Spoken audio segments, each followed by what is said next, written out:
या कोई जानवर दिखता है तो उसको अपने घर में ले आती है और उनकी बहुत देखभाल करती है। और वो पक्षी भी और पशु जो भी होते हैं वो भी उन्हें बहुत प्यार करते हैं। तो नीलकंठ एक मोर की कहानी है, कैसे लेखिका उसे अपने घर में लाई और किस तरह वो लेखिका को सबका चहेता बन गया। देखिए, उस दिन एक अतिथि मतलब होता है मेहमान। उस दिन अतिथि को स्टेशन पहुंचाकर मैं लौट रही थी कि चिड़िया और खरगोश की दुकान का ध्यान आ गया और मैंने ड्राइवर को उसी ओर चलने का आदेश दे दिया। बड़े मियां चिड़िया वाले की दुकान के निकट पहुंचते उन्होंने सड़क पर आकर ड्राइवर को रुकने का संकेत दिया। मेरे कोई प्रश्न करने से पहले उन्होंने कहना प्रारंभ किया, सलाम गुरुजी, पिछली बार आपने मेरे मोर के बच्चों के लिए पूछा था। शंकरगढ़ में एक चिड़िया मार ने 2 मोर के बच्चे पकड़ लाया है। एक मोर है और एक मोरनी। आप पाल ले, मोर के पंजों से दवा बनती है। सो ऐसे ही लोग खरीदने आए थे। आखिर मेरे सीने में भी तो इंसान का दिल है, मारने के लिए ऐसी मासूम चिड़िया को कैसे दे दूं? टालने के लिए मैंने कहा गुरुजी ने मंगवाए हैं। वैसे एक कमबख्त रोजगार ही खराब है, बस पकड़ो पकड़ो, मारो मारो। बड़े मियां के भाषण के तूफान में के जरिए कोई निश्चित स्टेशन नहीं था।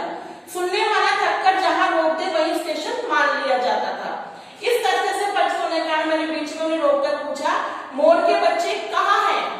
बड़े मियां के हाथ के संकेत के अनुसरण करते हुए मेरी दृष्टि एक तार के छोटे पिंजरे पर पहुंची, जिसमें तीतरों के समान 2 छोटे बच्चे बैठे थे। काय के थे वो बच्चे? मोर के। पिंजरा एक था संकीर्ण मतलब क्या होता है? बिल्कुल छोटा सा, जिसमें दोनों बच्चे लगे हुए थे, बैठे हुए थे।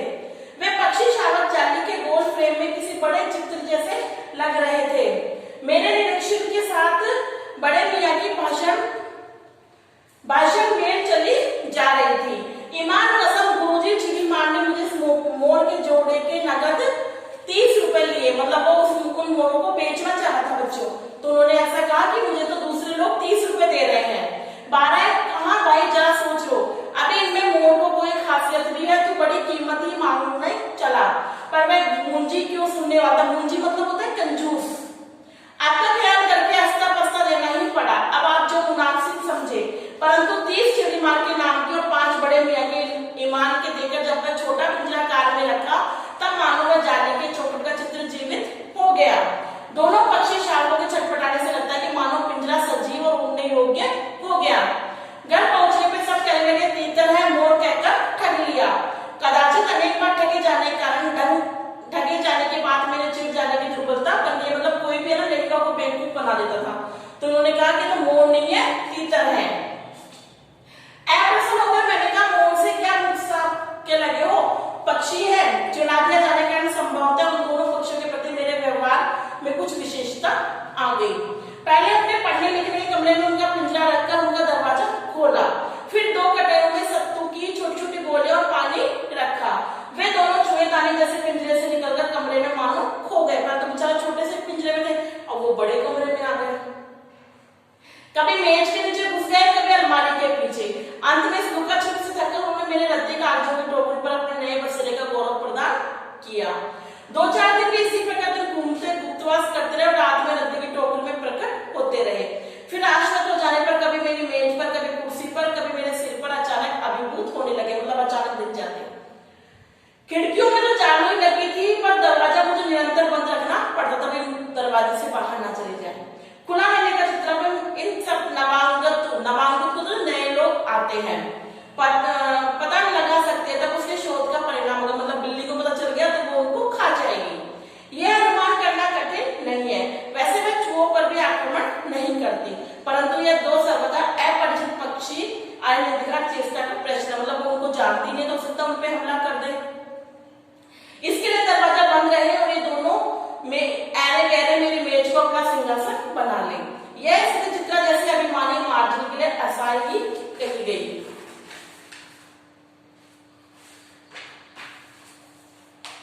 जब मेरे कमरे के कायाकल्प चिड़िया के खाने के रूप में होने लगा, तब मैंने बड़ी कठिनाई से दोनों चिड़ियों को पकड़कर जाली के बड़े घर में पहुंचाया, जो मेरे जीव जंतुओं का सामान्य निवास था। दोनों नवागंतुक ने पहले से रहने वालों को वैसा ही कौतूहल जगाया, मतलब सब लोग उनको आश्चर्य से देख रहे थे। नववधु के आगमन पर परिवार में स्वाभाविक है। लगता कबूतर नाचना छोड़कर दौड़ पड़े। ये अंडरलाइन करो, क्वेश्चन भी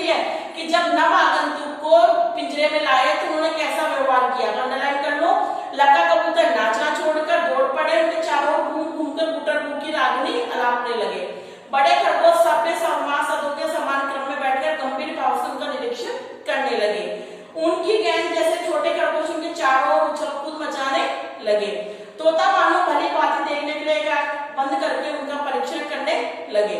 उस दिन मेरे चिड़ियाघर में मानो भूचाल आ गया। धीरे धीरे दोनों मोर के बच्चे बढ़ने लगे। उनका कायाकल्प वैसा ही क्रमशः और रंगमय था जैसे इल्ली से तितली का बनना। मोर के सिर की कलंगी और सकल ऊंची और चमकीली हो गई, तो मतलब पक्का वो मोर ही थे। चोंच अधिक पतली और पैनी हो गई। गोल आंखों में इंद्रनी नीलाभ धुएं झलकने लगी।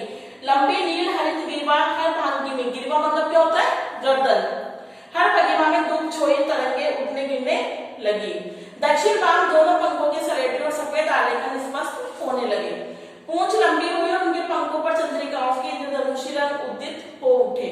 रंग रहित पैरों और गर्वीली गति ने एक नई गरिमा में रंजित कर दिया। उनका गर्दन ऊंची कर देखना, विशेष महिमा के साथ उसे नीची कर दाना चुगना, पानी पीना, टेढ़ी कर शब्द सुनना आदि क्रियाओं में सुकुमारता और सौंदर्य था।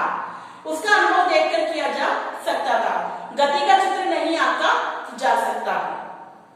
मोरनी का विकास मोर के समान चमत्कारी नहीं हुआ, मतलब मोर तो इतना सुंदर बन गया लेकिन मोरनी वैसी नहीं बनी, परंतु अपनी लंबी धूप छाई गर्दन, हवा में चंचल कलंगी, पंखों की श्याम श्वेत पत्र लेखा, मंतर गति आदि में वह भी मोर से उपयुक्त सहचरनी होने का प्रमाण दे रही थी। नीलाभ गिरवाकर मोर का नाम रखा नीलकंठ, मतलब नीली गर्दन होने के कारण मोर का नाम रखा नीलकंठ। उसकी छाया के समान रहने के कारण मोरनी का नाम हुआ राधा। मुझे स्वयं याद है कि कब नीलकंठ ने अपने आप को चिड़ियाघर के निवासी जीव जंतुओं का सेनापति और संरक्षक नियुक्त कर लिया, मतलब वो उन सबका ध्यान रखता था। सवेरे में सब खरगोश कबूतर आदि की सेना एकत्र कर उसे ले जाता जहां दाना दिया जाता और घूम घूम कर मानो सबकी रखवाली करता रहता। किसी ने कुछ गड़बड़ की तो मैं अपने तीखे चंचू प्रहार से उन्हें दंड देता, मतलब उनको सजा पनिशमेंट भी देता। खरगोश के छोटे बच्चों को मैं चोंच से उनके कान पकड़कर ऊपर उठा लेता जब तक वे आग क्रंदन न करने लगते, मतलब चीखने ना लगते। अधर से लटकाए रखता। कभी कभी उसके पहले चोट से खरगोश के बच्चों का कर्णभेद मतलब कान भी छिप जाता था, पर वे फिर भी कभी उसे क्रोधित होने का अवसर नहीं देते थे। दंड विधान के समान उन जीव जंतुओं के प्रति उसका प्रेम भी असाधारण था। प्राय वह मिट्टी में पंख फैलाकर बैठ जाता था और वे सब उसकी लंबी पूंछ और सघन पंखों में छुआ-छूत सा खेल खेलते थे। ऐसी ही स्थिति में एक सांप जाली के भीतर पहुंच गया। सब जीव जंतु भागकर इधर उधर छिप गए। केवल एक शिशु खरगोश सांप की पकड़ में आ गया। निकलने के प्रयास से सांप ने उसका आधा पिछला शरीर तो मुंह में दबा रखा था, शेष आधा बाहर था। किसके? सांप के मुंह में, खरगोश का। उसे चींची का स्वर भी था तीव्र नहीं निकल सकता जिससे किसी को स्पष्ट सुनाई दे। नीलकंठ दूर ऊपर झूले में सो रहा था। उसी के चौकन्ने कानों से उसे मंद स्वर की व्यथा पहचानी और वह पूंछ पंख समेटकर सबसे एक झपट्टे से नीचे आ गया।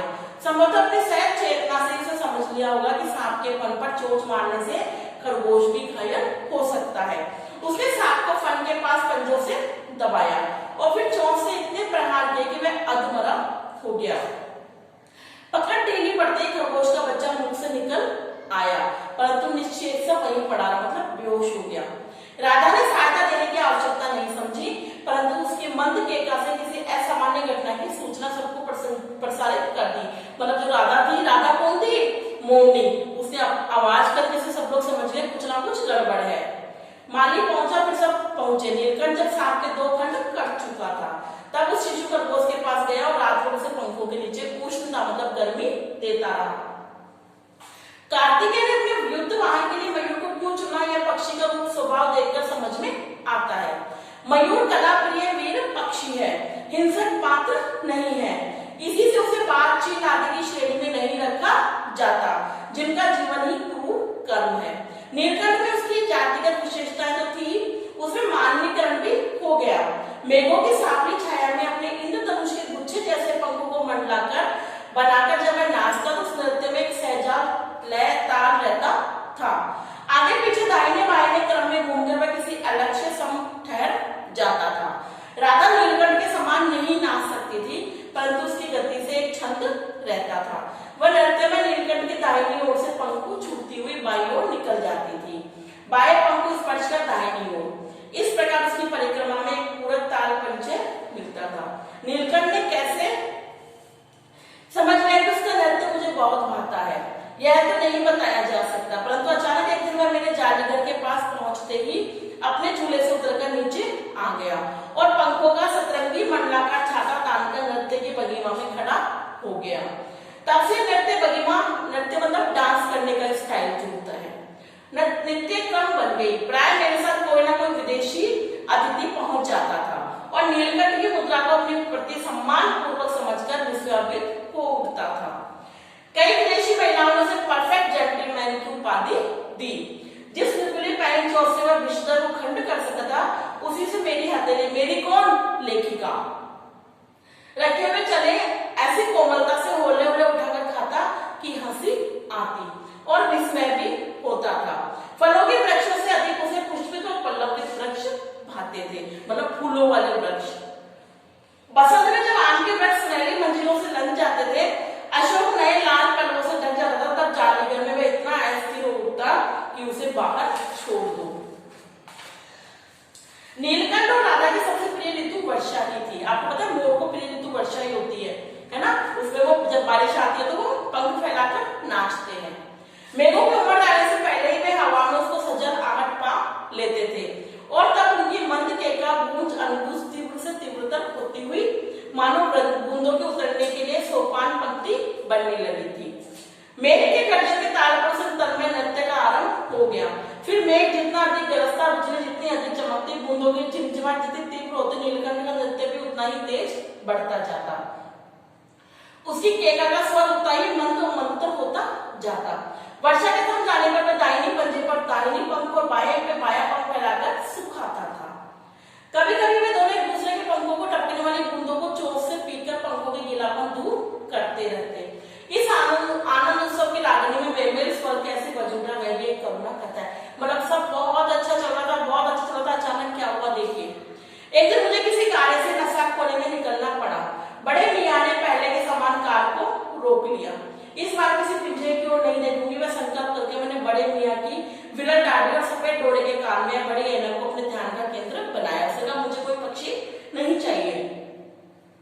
पर बड़े मियाँ के पैरों के पास मोरनी पड़ी तो उसे अनदेखा करना कठिन था। मोरनी राधा के समान ही थी। उसके मुंह से बंधे दोनों पंजों की उंगलियां टूटकर इस प्रकार एकत्रित हो गई कि वह खड़ी भी नहीं हो पा रही थी। मतलब किसी शिकारी ने उसको घायल कर दिया था। बड़े मियाँ के भाषण में दौड़ने लगी। देखिए गुरुजी, कमबख्त चिड़ी माँ ने बेचारी का क्या हाल किया है। ऐसे कभी चिड़िया पकड़ी जाती है? आप आई तो मैं इसे सिर पर इसे फटक देता, पर आपसे भी अकबरी मोरनी ले जाने को कैसे कहूँ। सारांश है कि साथी को देखकर मैं उसे अगली सीट पर रखवा कर ले आई। एक बार को मेरे पढ़ने लिखने का कमरा अस्पताल बना। पंजों की मरहम पट्टी और देखभाल करने पर मैं महीने भर में अच्छी हो गई। उंगलियां वैसे ही टेढ़ी मेढ़ी रही, परंतु वह ठूठ जैसे पंजों पर डगमाती हुई चलने लगी। तब उसे जालीघर में पहुंचाया गया और नाम रखा कुब्जा।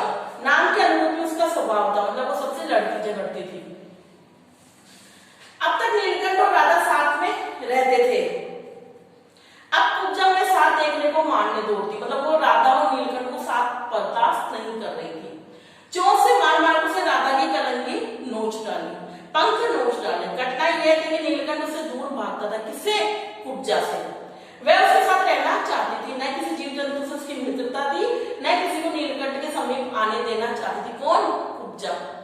इसी बीच राधा ने 2 अंडे दिए जिनको वह पंखों में छिपाए बैठी रहती थी। पता चलते ही कुब्जा ने चोंच मार मार के राधा को धकेल दिया और फिर अंडे फोड़कर ठूठ जैसे पैरों से सबको छितरा दिया। मतलब उसने राधा के अंडों को भी तोड़ दिया। इस तरह कोलाहल से उसने अधिक राधा की दूरी से विचल नीलकंठ की प्रसन्नता का अंत हो गया। अब डर के मारे क्या हुआ, राधा नीलकंठ से दूर रहने लगी, तो फिर नीलकंठ दुखी रहने लगा। कई बार वह जाली के घर से निकल भागा। एक बार कई दिन भूखा प्यासा आम की शाखाओं में छिपा बैठा रहा, जहां बहुत पुचकार कर मैंने उतारा। एक बार मेरी खिड़की के शेड पर छिपा रहा। मेरा दाना देने पर वह सदा की भांति पंखों को मंडलाकर बनाकर खड़ा हो जाता था, पर उसकी चाल में थकावट और आंखों में शून्यता नजर आती थी। अपनी अनुभवहीनता कारण मैं आशा करती रही कि थोड़े दिन बाद सबको मेल हो जाएगा। अंत में 3-4 मास के उपरांत एक दिन सवेरे जाकर देखा नीलकंठ पूंछ पंख फैलाए धरती पर उसी प्रकार बैठा है जैसे खरगोश के बच्चों को पंखों में छिपाकर बैठता था। मेरे पुकारने पर भी उसमें उठने का संदेह नहीं था। वास्तव में नीलकंठ मर गया था। क्यों का उत्तर तो नहीं मिल सकता। न कोई उसे बीमारी हुई, न रंग बिरंगे फूलों की तरह से शरीर पर किसी चोट का चिन्ह मिला। मैं अपने शॉल से लपेटकर उसे संगम ले गई। जब गंगा के वीर दानव से प्रभावित किया गया तब उसके पंखों की चंद्रिकाओं की विभिन्न प्रतिबंधी होकर गंगा का चोट पाट एक विशाल मयूर के समान तरांकित हो उठा। नीलकंठ के न रहने पर राधा तो निश्चेत से कई दिनों तक कोने में पड़ी रही। कई बार भागकर लौट आया था, तब प्रतीक्षा के भाव से द्वार पर दृष्टि लगाए रहती। कौन? दादा। कुब्जा ने कोलाहल के साथ खोज ढूंढ प्रारंभ कर दी। खोज के क्रम में प्राय जाली का दरवाजा खुलते ही बाहर निकल आती और आम, अशोक, कचरा आदि की शाखाओं में नीलकंठ को ढूंढती रहती। एक दिन आम से उतरी थी कजली यानी अल्सेशियन कुत्ती सामने पड़ गई। स्वभाव के अनुसार उसने कजली पर भी चोंच से प्रहार किया। परिणामतः कजली के 2 दांत उसकी गर्दन पर लग गए। इस बार उसका कलह, कोलाहल और द्वेष प्रेम जीवन बचाया न जा सका, परंतु इन 3 पक्षियों ने मुझे पक्षी प्रकृति की विभिन्नता का परिचय दिया। वह मेरे लिए विशेष महत्व। 3 पक्षी कौन थे? नीलकंठ, राधा और कुब्जा। राधा प्रतीक्षा में ही दुकेली है। आषाढ़ में जब आकाश मेघांचन हो जाता है तब वह कभी ऊंचे झूले पर, कभी अशोक के डाल पर अपनी केका को त्रिवृत करके नीलकंठ को बुलाती रहती है। तो देखा बच्चों कितना अच्छा पाठ है। मतलब मनुष्य में जो नहीं कि कई लोग दुष्ट होते हैं, जानवरों में भी ऐसा होता है। तो आज आपको क्या करना है? पाठ 15 की रीडिंग करनी है, ठीक है। और इसमें शब्दार्थ तो है नहीं, तो खाली